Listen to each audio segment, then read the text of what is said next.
Hey everybody, Dave Forehand, Dallas Arboretum. I'm here in the Pumpkin Village, also known as the Pecan Grove of the Dallas Arboretum. I'm next to a pallet of pumpkins.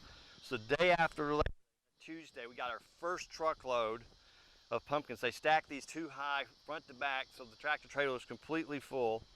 And subsequently we got 11 more truckloads to get the 90,000 pumpkins that we have for this year's festival. The theme is going to be the art of the pumpkin, where we're doing really beautiful mosaics and designs using all the different colors of pumpkin, squash, and gourds that we get. There'll be, actually, I think there's 53 different varieties that are part of the mix this year. And they all come from our friends' Pumpkin Pile Farm out in Floydada, Texas, far west Texas, north of Lubbock, south of Amarillo. It's the pumpkin capital of the Southwest, and they grow all our pumpkins for us out there in those large, flat, open fields. It's just the perfect growing conditions to have beautiful pumpkins. And it was a really good crop this year. I've seen almost all the varieties that have come in have good color, and they're big and nice. And these come straight from the field right to us. You can see there's actually still kind of dust from when they were growing out in the field. They don't always wash these off because it's a lot of work, and they don't really want to get them wet. So the first good rain washes these off once they're out in the displays. But we've got plenty, many hundreds of these beautiful pallets have come in, and we're building our pumpkin village. So let me show you some other aspects. If you'll follow me, one of the things we do is line all our major pathways with pumpkins. So we don't just have pumpkins in the pumpkin village, we also have them other parts of the garden to kind of complement and accent all the beautiful flowering beds. Our summer flowering plants really look beautiful in peak color right now with the autumn weather breaking. We've had good rain, we've had some cool days. So you can really see the beauty out here. The pumpkins have lined from one end to the other now. We're about a half a mile in length if you take our south end of our property to our north. So you can see, literally, there's miles of pumpkins. And back in to the center of the festival here, good look across at our great pumpkin patch. This is filled with all different sizes and shapes of pumpkins, and these actually are able to be purchased by our visitors as they come. They can pick out their favorite pumpkin for autumn. One of my favorites is this large variety that has really big green stem. Just really a beautiful pumpkin, just as for display. And these will be fun for people to be able to pick out, and a great area for the kids as well. So follow me on over. We'll take a look at some of the other things that we're doing here. One of our 4 actual houses this year. This particular little house is being decorated with different types of corn, really small pumpkins, and even dried sunflower heads. So it's all natural, handmade. We have volunteers, and a number of our hort staff are quite crafty and creative, and they're fixing this up and making it look beautiful. And then you see, still in the work here, we'll have it ready for opening day, but we're building a large pond using blue Gerandale pumpkins.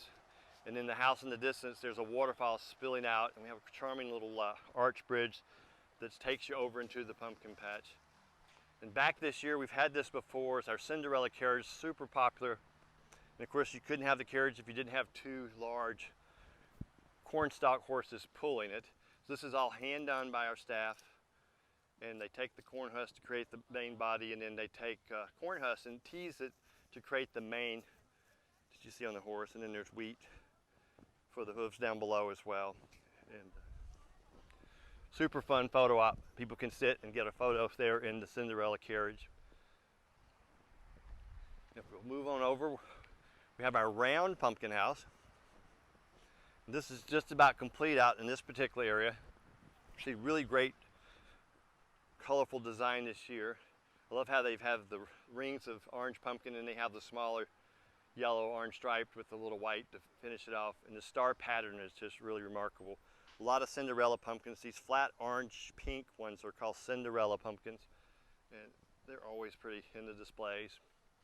Back in the distance, we have a little hay bale maze for the younger kids. This is really like designed for probably like 4 and under, but that is popular place for kids to run through as well.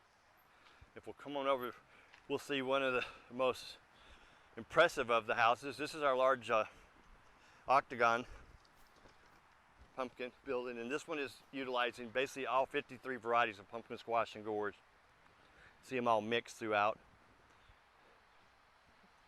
And the way we get these on the house, there's a perforated steel like wall behind, and we have these little rings, much like pegboard, that you would use to hang tools. So the ring just locks into the perforated steel that's behind there, and then you can set a pumpkin in. We have different size rings, so we can use smaller rings for the smaller pumpkins and larger rings for the bigger ones, and they all set and hold up, and all bolted together, stainless steel, so it holds up for the weight, because this is a lot of pumpkin hanging on this wall right here. All right, let's take a look over here. This lots of fun for folks.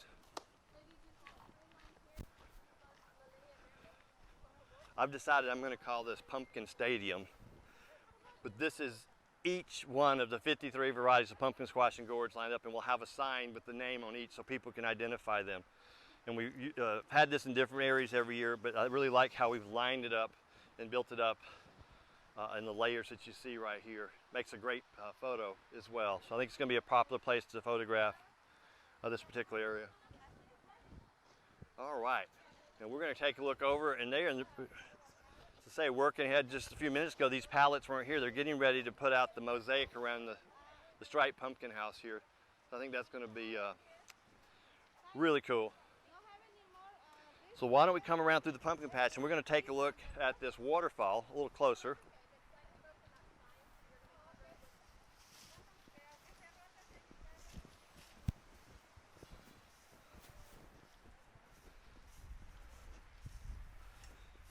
At this point in our setup, we're about 5 days away from our opening day, so they've got a lot done, but we've still got a lot more work. But you can see how much fun this is going to be for folks to walk up or get a photo on this bridge.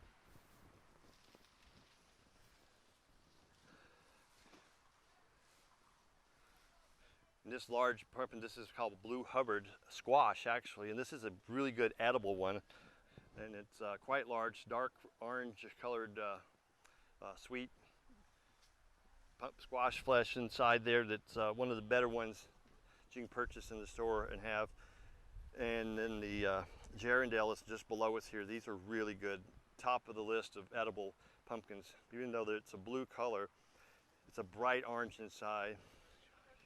And then the dark green one there is called a Chioggia. It's an Italian squash. Again, dark orange, really sweet. It's great for making pies and things with too. So these are all not only decorative, but many of these are edible and tasty too. So that's a little bit of all behind the scenes. I hope you've enjoyed this.